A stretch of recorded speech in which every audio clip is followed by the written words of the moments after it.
Guys, back here with part number 7. Part number 7, we're trying to do it last night.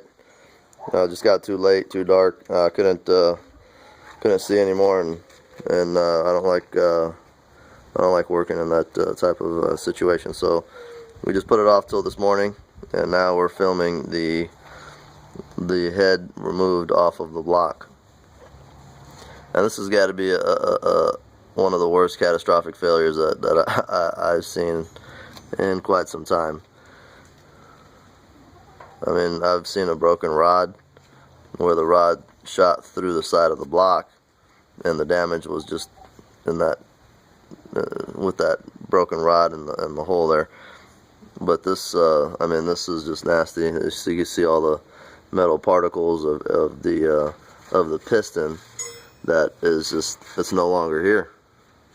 The piston is no longer there.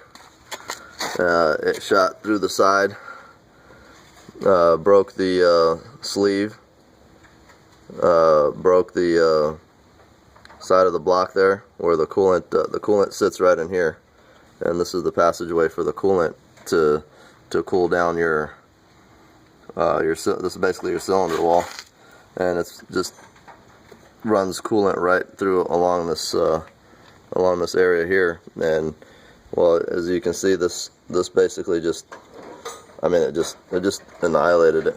It's cracked. There's not even a piston here. You can see the rod, and it's bent. You know, it's kinked off to one side.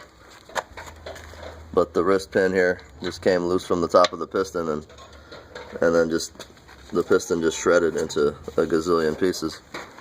That's not fresh. That's nowhere near fresh or exciting. It's not fresh and exciting at all. So anyways, this is the block portion. Let me show you over here. I took out the valve train. You have to take off the valve train, by the way, to be able to get to the head bolts. And the head bolts are 14mm 12 points.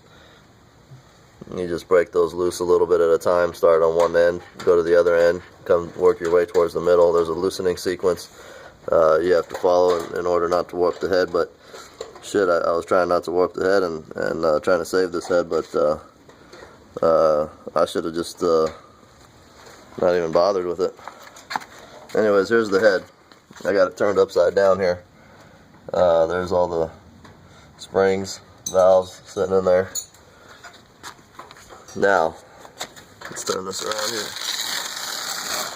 Let's see what we got. Now we got here one cylinder, looks okay. You know, got a couple metal shavings in there. They're jammed in between the valves. You know, you might be able to shave down a little bit of this, a little bit of that at a machine shop and get it to work. No problem here. Same thing. This one looks the cleanest out of all of them. Spark plugs. That's how the spark plugs are supposed to look. You know, while they're sticking through the top of the head there. That's where they sit, right in the middle between all the valves. You got two intake valves, and these are your intake valves on the top, the larger size ones, and the exhaust valves are the ones that are marked with E, and those are your two exhaust valves. They're smaller in size. Alright, and then finally we get to the grand finale here, and this thing is just beat up. I mean, it is beat up. The valves are shot, plugs shot, just the whole area around that whole combustion chamber is just shot, and it just took a real nice beating from that rod just coming up and smacking it numerous times. I mean, just the spark plug alone is just crushed. This is what it's supposed to look like. That's what it looks like. This is what it's supposed to look like, and this is what it looks like.